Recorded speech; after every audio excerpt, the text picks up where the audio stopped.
आप सभी को हाथ जोड़ करके प्रणाम। मैं जया भारत जिला संत कबीर नगर से अपने चैनल जया भारत क्रांति पर आप सभी का स्वागत और अभिनंदन वंदन करती हूँ। आज मैं आप लोगों से बताना चाहती हूँ, कल 16 मार्च था और देश बचाओ अभियान के तहत मैं एक विद्यालय पर प्रोग्राम कर रही थी। तब तक मैंने अपने न्यूज़ पर देखा कि आचार संहिता लग गया और आचार संहिता लगने का मतलब ये होता है कि चुनाव का बिगुल बज गया। तो मैं आप लोगों से कहना चाहती हूँ, लोकतंत्र का सबसे बड़ा महापर्व चुनाव होता है, मतदान होता है, जिसके माध्यम से लोग किसी देश का, किसी राष्ट्र के, किसी वतन का, किसी समाज का, नौजवान का, किसान का, छात्र का, पूरे देश की तकदीर का हम लोग निर्णय करते हैं अपने वोटों के माध्यम से। और जो लोकतंत्र का महापर्व आ गया है, जिसे हमारे निर्वाचन आयोग के माध्यम से तारीखों के साथ ऐलान किया गया है, मैं इसका स्वागत और अभिनंदन वंदन करती हूँ। और मैं सभी देशवासियों से यही कहना चाहती हूँ, आचार संहिता भी लग गया है। मैं नेताओं से भी कहना चाहती हूँ, देश के बड़े बड़े संतों से भी कहना चाहती हूँ, बड़े बड़े पूंजीपतियों से कहना चाहती हूँ, आम से खास लोगों से कहना चाहती हूँ, आचार संहिता का मतलब होता है आप अपने आचरण को, अपनी सभ्यता से, अपने बिजनेस को, अपने व्यापार को, सभी को एक सही तरीके से चलाइए। कोई उदंडता मत करिए। अपने लाइसेंसी हथियार जो आपके पास हैं, अगर किसी के पास है, वो अपना सम्मान के साथ ले जा करके जमा कर दे, और जिससे मतलब किसी को किसी तरह का परेशानी ना हो। इसी को आचार संहिता कहा जाता है कि एक सभ्यता से आपके पास हथियार है, उसे जमा कर दो। आप कोई चीज प्रोडक्ट, आप किसी पद पर हो लोकतंत्र में, जैसे आप प्रधान हो, आप जिला पंचायत सदस्य हो, तो आप अपनी गरिमा को ध्यान में रखते हुए किसी ऐसी चीज की नहीं, किसी पार्टी में दबाव में आकर के ऐलान करते रहो वोट लेने के लिए। तो आप लोग जब तक चुनाव हो तब तक आप सभ्यता से विचार बना करके, मानवता से अपने लाइसेंसी हथियारों को भी जमा कर दें, और जो चुनाव का बिगुल बज चुका है, लोकतंत्र के इस महापर्व का स्वागत करें, अभिनंदन करें, क्योंकि ये लोकतंत्र का वो पर्व है। आज ये लोकतंत्र के पर्व को मैं बताऊं, संविधान के माध्यम से बाबा साहेब भीमराव अम्बेडकर ने जो संविधान लिखा था, उसके माध्यम से रानी के पेट को हमेशा के लिए ऑपरेशन कर दिया। यहां तक पेट को ऑपरेशन ही नहीं किया, बल्कि बच्चेदानी को निकालने का काम किया। अब कोई राजा माँ के पेट से नहीं, राजा के पेट से नहीं, अब हमारे और आपके मत से पैदा होगा। हमारे एक वोट से इस देश की इतिहास, इस देश की तख्तो ताउश बदल सकती है। तो मैं आप लोगों से ही कहना चाहती हूँ, ये लोकतंत्र का महापर्व है और इसका मुझे बहुत अच्छा लगा। कल मैं मीटिंग सभा कर रही थी, वहां से देश बचाओ अभियान के तहत मैं आ रही थी। हमने देखा रोडों पर जो पोस्टर थे, प्रशासन वाले उतरवा रहे थे। मुझे सब कुछ अच्छा लगा, मैं किसी चीज़ की बुराई नहीं करना चाहती हूँ। लोकतंत्र में सब लोग वोटिंग करो और अच्छी बात है, अच्छे लोगों को चुनो, पार्टी को मत चुनो। जो व्यक्ति अच्छा हो उसको चुनो, और जिस दिन आप व्यक्ति अच्छा चुनने लगे, पार्टियां हार जाएंगी, आप जीत जाओगे, लोकतंत्र जीत जाएगा।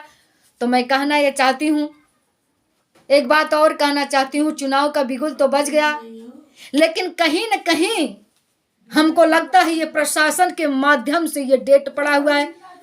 प्रशासन के दबाव में चुनाव आयोग ने, मैं स्वागत भी करती हूँ लेकिन सच्चाई को बताना चाहती हूँ, चुनाव आयोग के ये प्रशासन के दबाव में नौटंकी दिखाते हैं कि चुनाव आयोग का फैसला है। कहीं न कहीं ये फैसला प्रशासन का ही हुआ करता है, क्योंकि मैं बताऊं आप लोगों से, 7 चरणों में चुनाव हो रहा है। 19 अप्रैल से लेकर के 1 जून तक चुनाव हो रहा है। अगला चुनाव 16 मई को नया सरकार बन गया था। आप विचार करो, लोकतंत्र का एक एक दिन बहुत बड़ा होता है। एक एक दिन में लोगों की जिंदगी का फैसला होता है, और एक दिन अगर किसी की उम्र घट बढ़ जाए तो नौकरी से निकाल दिया जाता है, इतना ज़्यादा होता है। और यहाँ चुनाव आयोग ने लगभग 1 महीने से ज़्यादा टाइम लिया। क्यों लिया? कोई देश में आफत भी नहीं थी, कोई झंझट भी नहीं था। अगर देश में आफत आ जाए, कोई बीमारी है, कोई बात, तब चुनाव आयोग लेट करता सही तारीख पर। क्योंकि अगर 1 महीने, 1 दिन किसी युवा की नौकरी है, वो नौकरी में गए, 1 दिन अगर ज्यादा है या कम है तो उसको नौकरी से भर्ती नहीं किया जाता है। और 1 महीने से ज्यादा टाइम लेने का काम किया, तो हमको लगता है ये निर्वाचन आयोग का नहीं बल्कि प्रशासन के दबाव का लिया गया फैसला है। चलो कोई बात नहीं, फैसला अगर इनका लिया गया है, प्रशासन का ही दबाव का लिया गया है, तो गलत तो बहुत हुआ, क्योंकि टाइम इज मनी।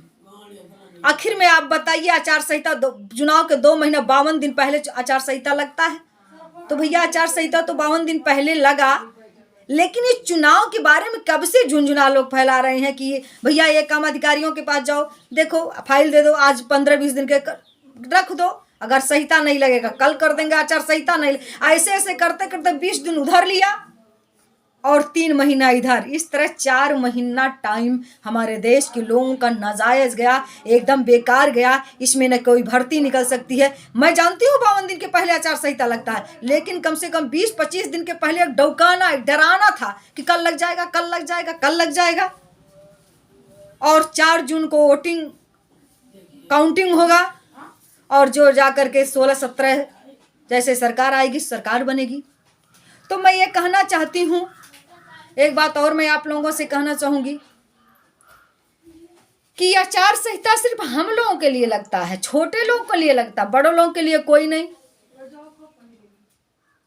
तो मैं देश के इन बड़े बड़े पूंजीपतियों, बड़े बड़े नेताओं से, बड़े बड़े लोगों से कहना चाहती हूँ, आचार संहिता सबके लिए बराबर है। और कोई अगर उदंडता करता है देश के प्रति, कहीं उसकी नाजायज सभा होता है, कहीं नाजायज भड़काऊ भाषण देने का काम करता है, कहीं नाजायज सामान बांटने का काम करता है, कहीं खैरात लुटाने का काम प्रशासन के लोग करते हैं, तो सब पर निगरानी होनी चाहिए, क्योंकि ये लोकतंत्र है, इसमें सबका डेमोक्रेसी है, government by the people, of the people, by the people, ये लोकतंत्र है, ये सबके लिए है, बराबर है। तो मैं यही कहना चाहती हूँ।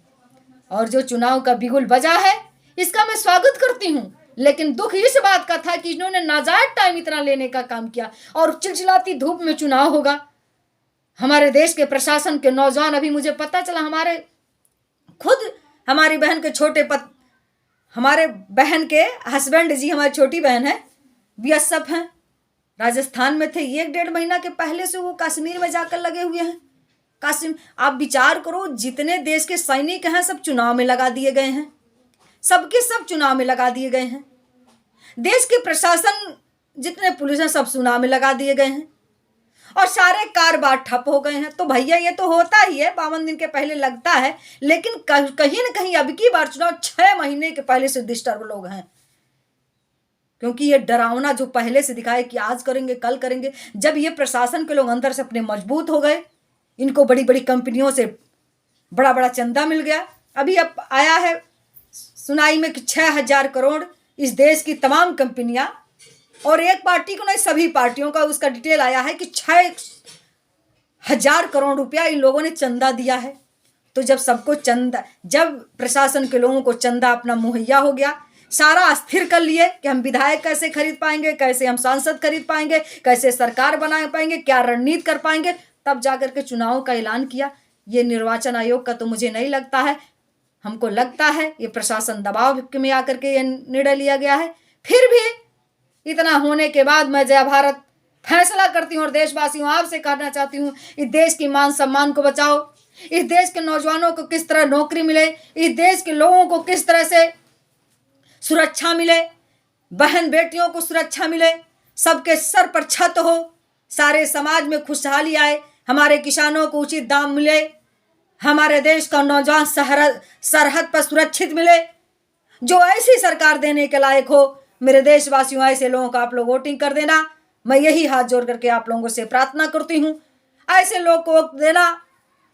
दिल में किसी तरह से गुनाह नहीं, जाति धर्म मजहब परिवारवाद से उठ करके कहें नफरत भरी है न पालो इसे, अरे नफरत भरी है न पालो इसे, और दिलों में खलीस है निकालो इसे, न तेरा न मेरा न इसका न उसका, सभी का ये भारत है बचा लो इसे। ये देश सभी का है, जो महंगाई बढ़ा दे, जो पेट्रोल का दाम बढ़ा दे, जो इस देश को किसी निर्दोष आदमी के पीछे ईडी और सीबी भेजने का काम करे, ऐसे व्यक्ति को कभी मत चुनना। मैं किसी पार्टी की समर्थक नहीं हूं, क्योंकि मैं जय भारत खुद अपनी पार्टी की राष्ट्रीय अध्यक्ष हूं। 27 में मेरी पार्टी आएगी, तब मेरे दोस्तों अगर मेरा आप लोग साथ देंगे तो हिंदुस्तान की और उत्तर प्रदेश की तस्वीर बदलने का काम करूंगी। लेकिन तब तक के लिए मैं आप लोगों से यही अनुरोध करती हूं कि आप लोग ऐसे लोगों को चुनने का काम करें। मुझे भी मंच देखेंगे आप लोग, मैं आगाह करती रहूंगी आपको। देश बचाओ अभियान के तहत अब निर्वाचन लोकतंत्र बचाओ अभियान लेकर चलूंगी।